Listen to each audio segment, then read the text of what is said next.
Call of Duty is about to reach into the future and destroy as much of it as humanly possible with Call of Duty Black Ops 2. And Mark Lamia, the head of Treyarch Studios, is now here right off the Xbox press conference stage to show us more of Black Ops 2 that we did not see in the briefing, right, Mark? Yeah, absolutely. We're going to show you guys more of the level. It was amazing to be out there on the stage with Xbox, but for you guys, we're going to give you some more.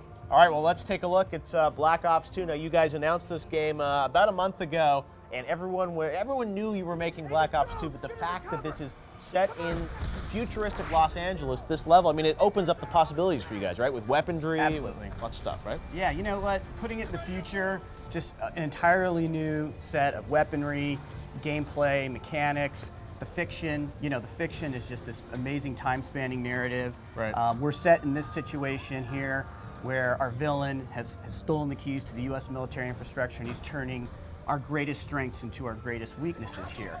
Right, and you're playing here, this is something interesting, you're playing the son of Alex Mason, right? David Mason? Yeah, you're playing as David Mason. So if you remember from Black Ops, you're playing as Alex Mason.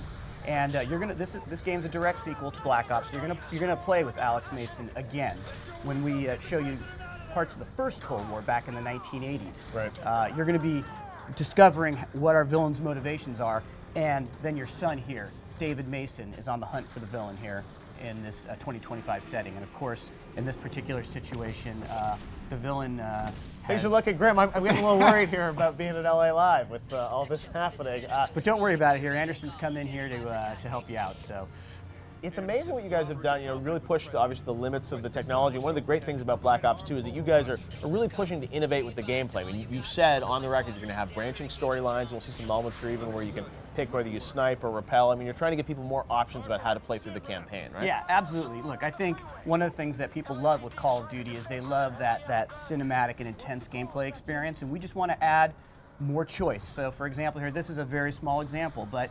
this level will play differently whether you choose to snipe here or rappel down. In this case, the player's chosen to snipe here. So you've picked up a Sniper Storm, which is a futurized sniper rifle that has a couple pieces of technology on here that are from 2025. And when you zoom in here, absolutely. That technology right there. That's sort of inspired off of the sort of the millimeter wave scanning technology that we have out there today. You got to imagine as processing power gets more powerful in the future, you're going to get that down to a much smaller size, and it's going to make for, in this case, an optic.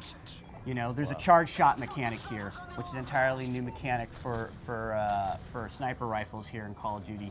The longer you charge it up, the deeper you can penetrate surfaces. So, and this is stuff, obviously, I know you probably can't say a lot about multiplayer, but obviously this kind of technology and stuff will probably transfer over to the MP game as well, right? Well, yeah, the multiplayer game, it takes place entirely in the year 2025, and what we'll tell you about later, the weapons and everything that's in multiplayer, we're going to tell you about later. Right, but obviously we're cool new toys that people can play with. There are tons of new toys. Absolutely. Now we're looking at some new stuff here because the Xbox demo had to cut off at a certain point, so now we're going to look at some brand new gameplay, right? Absolutely. So you still got to fight up the street, right? You're still protecting the president and the detail there. You have to make your way up the street. I think one of the things about this whole scene is, we've totally, overhauled our entire render. The amount of, and the level of detail, the amount of detail, the lighting, the effects, just everything is on a completely epic scale for this game. So right there, what he's doing there is that's a grenade. You know what? In the future, are you going to have to rely on human strength, or are you going to be able to have something where you'll be able to target and be able to My favorite thing is that you've got the robo-dogs, right? The drones. We do have drones, and let me tell you what, we'll get to that point a little bit later in the demo. We won't spoil it, all right. Yeah, but yeah. Yes, So, the drones, we saw them in the trailer. People are excited. Right, so here we are. We're inside the car. You're driving. So you're really driving this because people are always wondering, how much vehicles in there. So you don't. You're driving. Sort of on rails, but you get to go left and right a little bit, right? Yeah, no, absolutely. Well, you're constrained by the road, the freeway here by the road. So. Wow, got the jets flying through. Yeah, no, this is just, you know, the level of destruction the team's working on, the environmental animation. A the effects couple team. blocks away, we're almost ready to see the car driving by here. So you're going underground, obviously, here.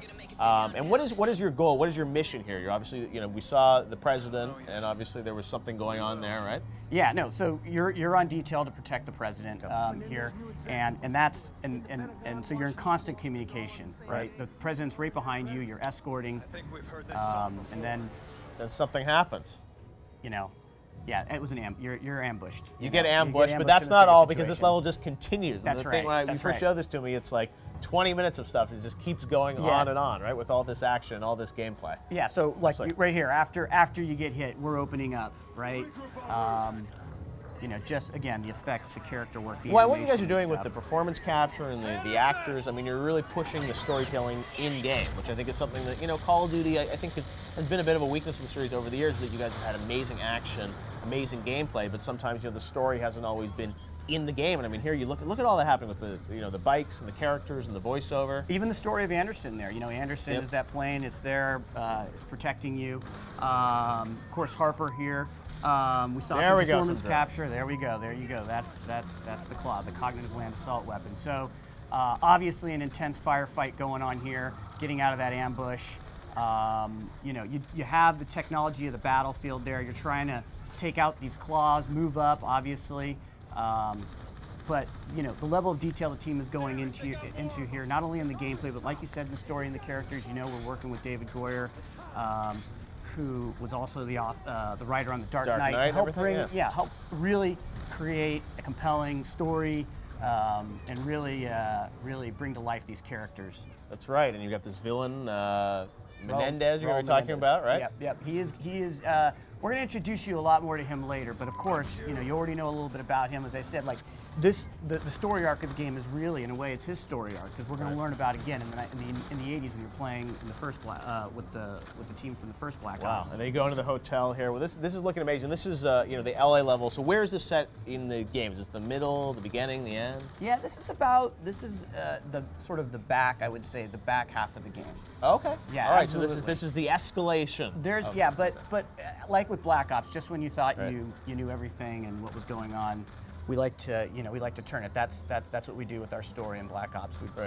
We want to, we like to set you up. You think you know what's going on, and then we just. Well, that was like the turning it. announcement trailer. We saw horseback riding. You've got that in there, and it's like we've got futuristic LA, but then we've got stuff, you know, set back in the 80s. I mean, there's so much to this game, and you guys have done such a great job, I think, pushing the Call of Duty brand in some new directions with this. And I know tomorrow you're going to be back with us to show another level that you've got called Strike Force, which is another type of gameplay. So busy times at Treyarch, and we'll hear more about multiplayer, I guess, probably later on this year, right? Yeah, no, absolutely, Jeff.